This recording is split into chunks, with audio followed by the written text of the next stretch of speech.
como raro. Vamos a ver este acercamiento a un gran director. Así como les he hablado de Tarantino, pues Stanley Kubrick es uno de los grandes directores de la historia. Vamos a ver un acercamiento a la obra de él en todo sentido. Como guionista, bueno, vamos a ver varias facetas de Stanley Kubrick. Una de sus películas, nombro una porque son muchas, es La Naranja Mecánica. No sé si alguno se la vio. ¿Alguien de pronto se vio La Naranja Mecánica? ¿Acá? Yo, ¿Quién dijo yo disculpa? Brandon. Hola, vale, Brandon, gracias. No es que como no los tengo a todos de una. Vale, Brandon. Entonces, bueno, Brandon sabe, ¿te gustó la película, Brandon? Sí, tiene muchas cosas de trasfondo. Sí, es un viaje esa película y el mensaje es muy poderoso, ¿no? Sí, claro. Critica muchas cosas también. Sí, es una Muy bien. crítica tremenda a la sociedad, al ser humano. Bueno, es bien poderosa. Entonces vamos a ver algo sobre este director, sobre este gran director, y después seguimos con el ejercicio de pitch, ¿vale? Entonces, porfa, váyanse poniendo una camiseta, cualquier cosa. Yo sé que muchos deben estar en pijama, yo soy fresco con ese tema, lo importante es que aprendan, pero sí pónganse algo decente para aparecer, ¿vale? En un pitch, en el mundo real, sí sería mucho más exigente si hubiera sido presencial. Ustedes entran, si ya tienen el storyboard, llegan y lo presentan y nos hablan de su trabajo y nos tienen que convencer de 3 a 5 minutos, básicamente. Entonces, hola Andrés, no te preocupes. Andrés, el pitch es que ustedes me van a vender su trabajo. Yo voy a hacer las veces de jurado y ustedes me van a vender su trabajo, ¿vale? Entonces se presentan, hola, mi nombre es Andrés Esteves, soy estudiante de animación universitaria de Colombia eh, y vengo a presentarles este guión para cortometraje. El guión se llama tal y trata de esto. Es la historia de un muchacho que se pierde en el bosque, ta. Y me cuentan la historia, ¿vale? Con sus palabras. Tras de eso yo les hago algunas preguntas. Yo hago las veces de jurado. ¿Listo? Pero más o menos es eso. Tómenlo tranquilo, tómenlo con calma, pero sí quiero que entiendan que así funciona el mundo. Así funciona cuando ustedes van a presentar un guión. Los pitch también se hacen para videojuegos, para todo este tema. El pitch es un modelo. Lo de la camiseta, Andrés, es por si están en pijama, no van a salir en pijama, porfa. Sí, porque yo entiendo por la hora y sé que por de pronto, ok, madrugan, yo me pongo algo.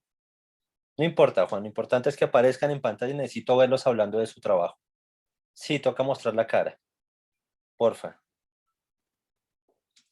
Entonces, bueno, vamos a comenzar con lo de Stanley Kubrick. Eso, la pijama del Junior, qué sabrosura. Muy bien, les voy a compartir el video de Stanley Kubrick sobre el oficio del director. Dale, porfa, si pueden, miren la filmografía de este gran director. También es importante que aprendan a mirar otras cosas que no sean cercanas a su quehacer y a su pasión, porque eso los enriquece. ¿A qué voy? Si a ustedes les encanta la animación, son unos monstruos en animación, ok, pero miren otras cosas, porque eso les amplía el mundo, les amplía la visión. Antiguamente en muchas universidades se hacía eso. Cuando yo estudié teníamos algo de eso, nosotros nos obligaban a ir a escuchar música clásica, nos llevan a veces a ver ópera, esa vaina enriquece mucho, ¿vale? Entonces traten de abarcar, de abrir más el espectro. Eso, Juan se quiere por la música genial, pues esto es bien interesante. Hay él es un economista chileno que se llama Manfred, yo lo he leído a él, tiene un libro interesante que se llama Desarrollo a escala humana, él es economista, pues después decidió estudiar biología. Biología, la economía y la biología no tienen nada que ver, pero gracias a la biología sacó algunas de las teorías más impresionantes a nivel económico, porque al entender cómo funciona la agricultura, cómo funcionan las plantas, creó unos desarrollos económicos impresionantes. Ahí sale un gran libro de él que se llama Desarrollo a escala humana. Si quieren, léanlo. Pero lo que voy es que enriquezcan su conocimiento con más áreas del saber, ¿vale? Que eso los hace mejores profesionales. Entonces ahora sí vamos a ver a este gran director.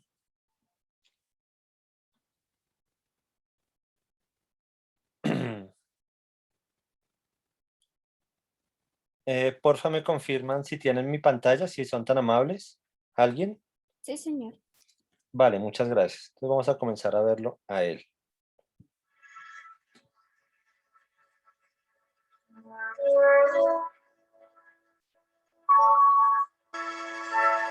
Stanley Kubrick is what we call a complete filmmaker.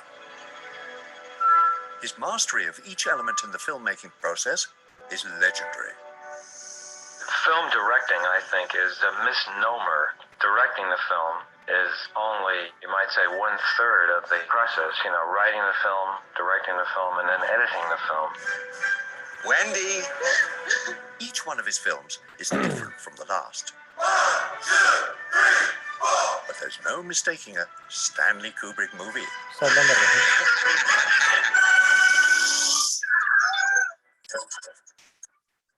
So, what makes Kubrick's films so timeless? I don't know. How does his work remain an inspiration to filmmakers today? You will learn by the numbers. I will teach you.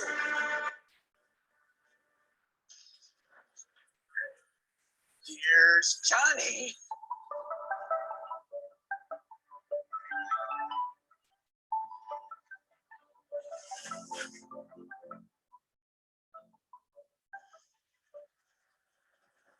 Uno, dos, 1, 2, 3, 4. We're going to look at what makes Stanley Kubrick movies so iconic.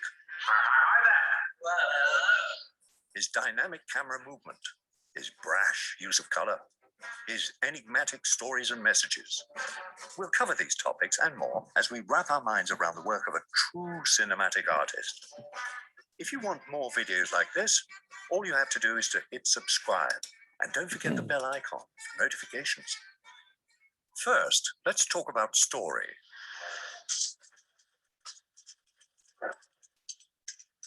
Come and look at it, Shane. You shouldn't jump on every single emphatic line. It looks fake. I thought it fit, what's the matter with it? Shelley, I'm telling you, it's too many times. Every time he speaks emphatically, you're jumping. It looks funny. I would imagine to anyone sort of looking at me, I have a vague, withdrawn look on my face because what I'm just doing is thinking about the story or other scenes, whatever it is. I always have plenty to think about. Stanley Kubrick movies focus on big ideas. In their own way, each film is about the human experience, and Kubrick's movies become opportunities for us to understand ourselves, our hubris. The planes are fully armed with nuclear weapons with an average load of 40 megatons each. Our jealousy.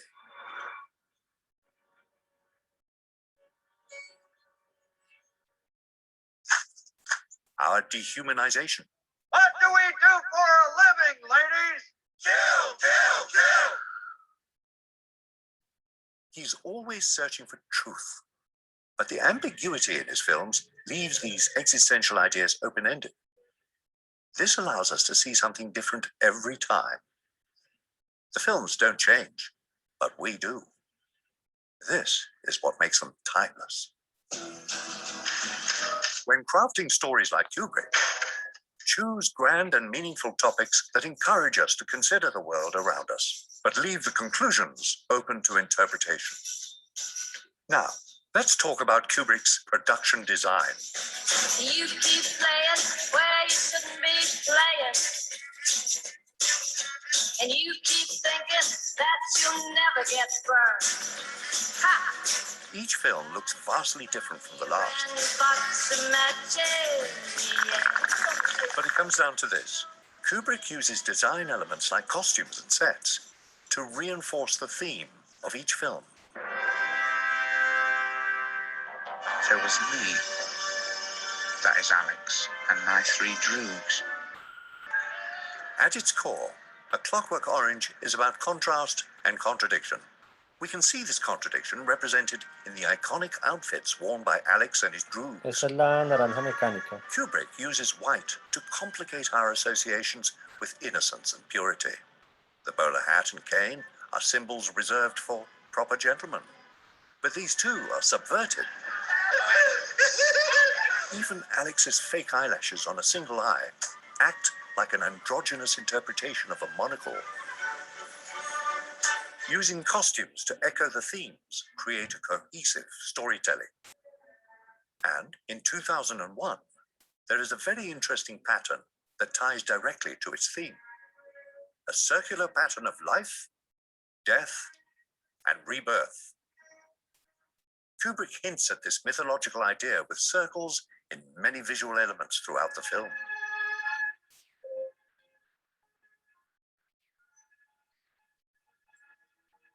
By using this circular motif, Kubrick creates multi-layered meaning.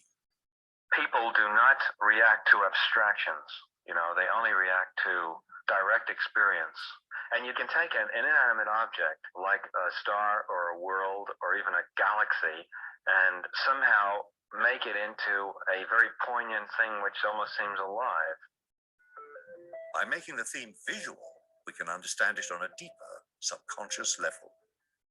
If you want to use production design like Kubrick, build sets with visual patterns that echo the themes of your story, and use costumes that are rich in irony to suggest themes like duality. In Eyes Wide Shut, Kubrick went overboard with a motif of Christmas lights and Christmas trees. Any guesses on how many shots there are? Head over to our blog where you can see a mood board with every single shot. Why don't you come in for a second? Next, color. His use of color is bold and arresting. The hue, saturation, and brightness are all elevated. The Stargate sequence in 2001 is an experience unto itself.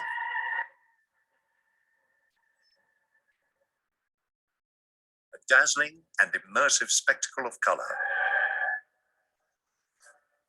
But in many cases, Kubrick uses a single color in dramatic fashion. In moments of death and dying, Kubrick tends to use green. We can see this in 2001, A Clockwork Orange, and of course, The Shining.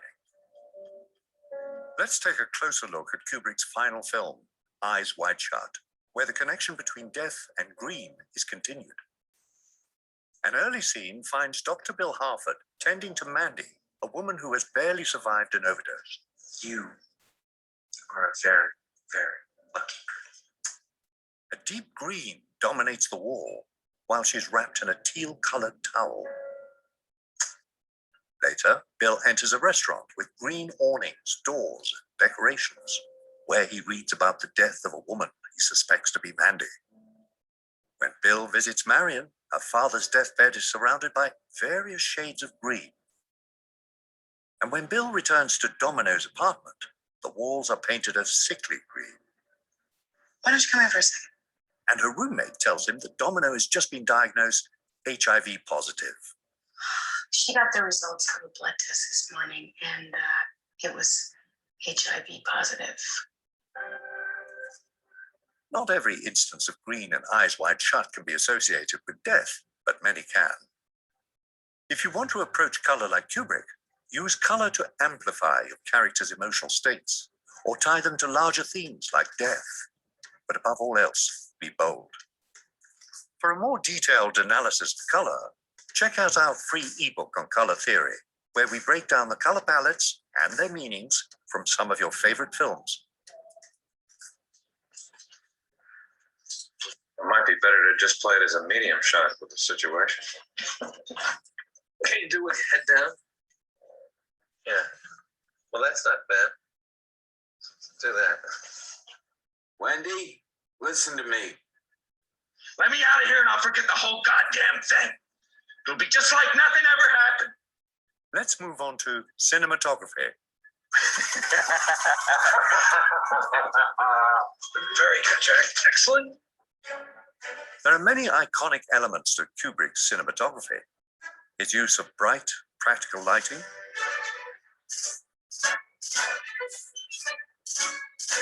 or his symmetrical framing. But let's talk specifically about his tracking shots.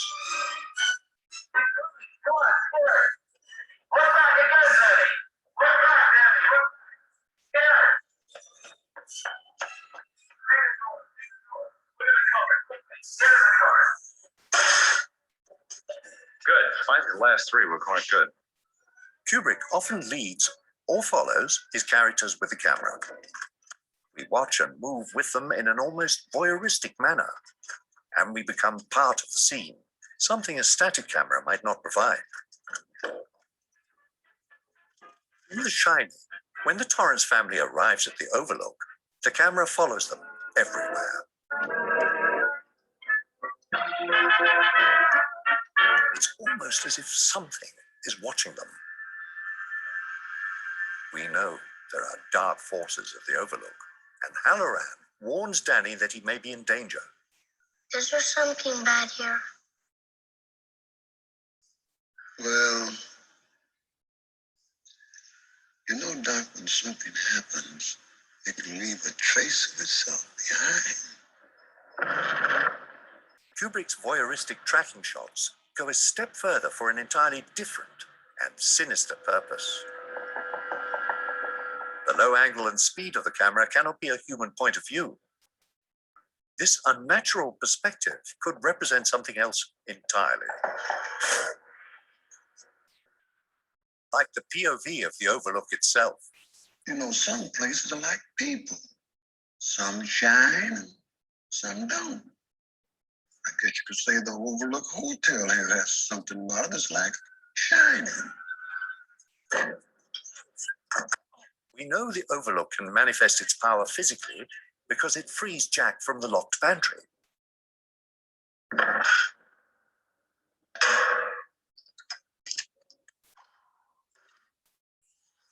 And in this scene, we can see this manifestation for ourselves. With each swing, the camera whip pans in a parallel motion. Wendy, I'm home.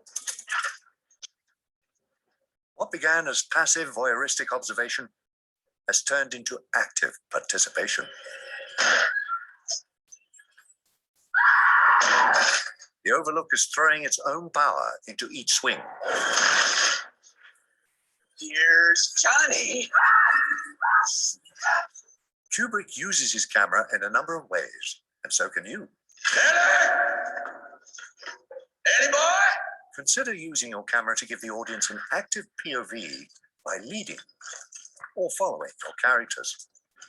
Check the description for our checklist of cinematography techniques, where we provide dozens of helpful camera and lighting tips to hone your visuals. Next up, editing. Kubrick doesn't aggressively cut like many filmmakers. He allows his moments to take their time. He prefers wider and longer shots that capture the character as well as their environment.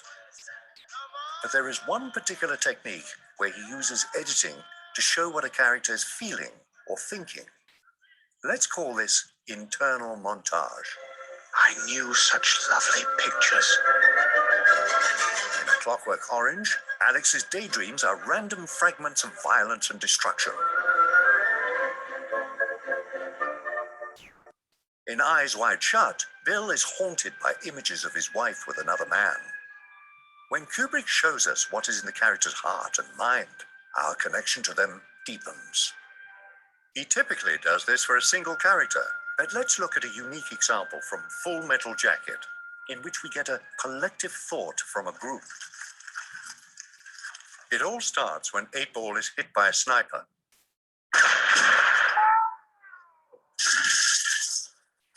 Settle into this shot here. The entire squad is together in a single frame. Every time we cut back to 8-Ball, we experience the soldiers' collective thoughts and emotions in a moment of crisis. We can't leave him out there. Okay, then save your ammo. Nobody fire till I tell you. In these cutaways, the sound and image don't match. The audio plays at a normal speed while the images are in slow motion. The juxtaposition of realistic audio with stylistic video is what gives this moment a surreal and dramatic edge.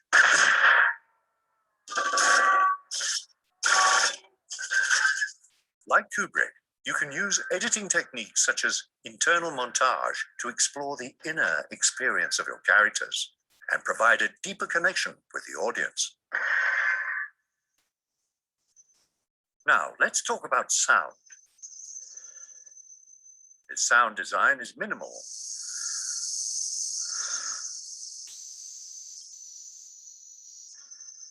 In 2001, Kubrick makes fascinating and unexpected choices. In the spacewalk scenes, there is no music to distract us from what's on screen. The only elements we hear are breathing and compressed air. This simple and minimal sound design reminds us of the absolute danger of space travel. Later, during Dr. Poole's spacewalk, the sound is once again limited to his breathing, until Dr. Poole's oxygen has been severed.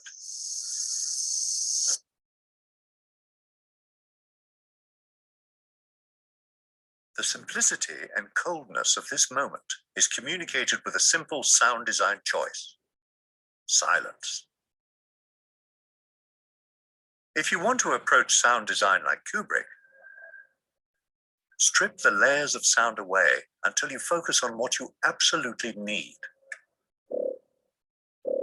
Less is more, as they say. Moving on.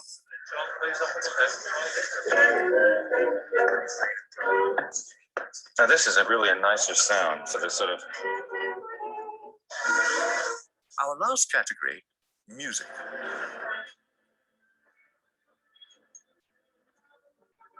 Kubrick's music is bold and takes center stage in many iconic sequences.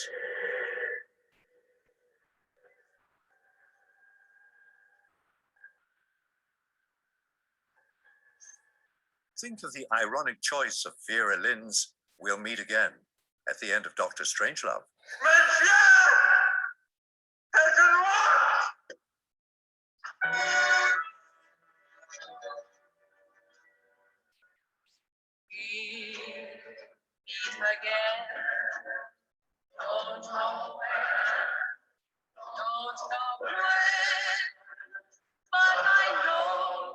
Or the synthesized pulsing dread over the natural beauty in the opening credits of The Shining.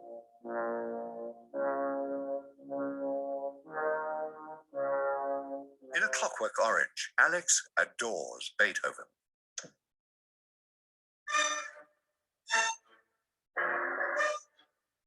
He's also a violent psychopath.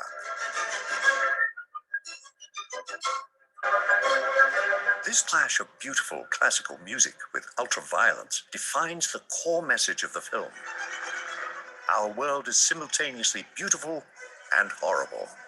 The best example of this idea is found in this scene.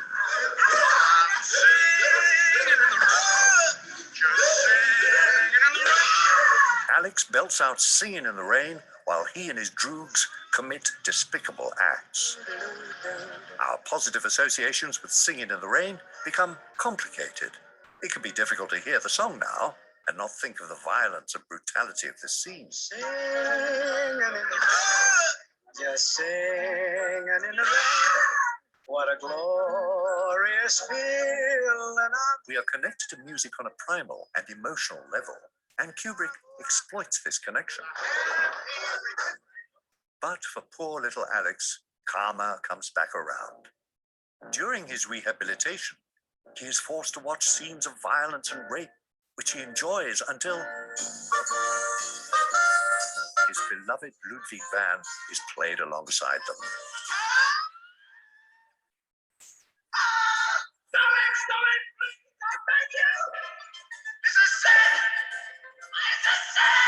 The Ludovico treatment ruins his love for Beethoven, just like he ruined "Singing in the Rain" for us. Are you referring to the background score? Yes! You've heard Beethoven before? Yes! So you're keen on music? Yes!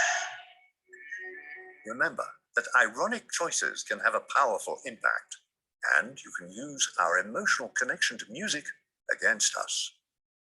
But before scoring your own films, head over to our article on creating unforgettable film moments with music.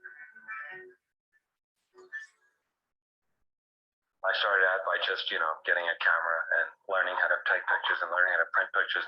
If you can develop a kind of generalized approach to problem solving, it's surprising how it helps you in anything. So, how do we define Kubrickian?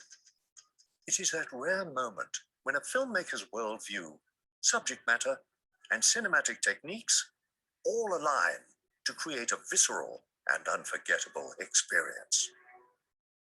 To learn more, check the description below for a link to our article on Stanley Kubrick and his directing style. Sir, yes, sir!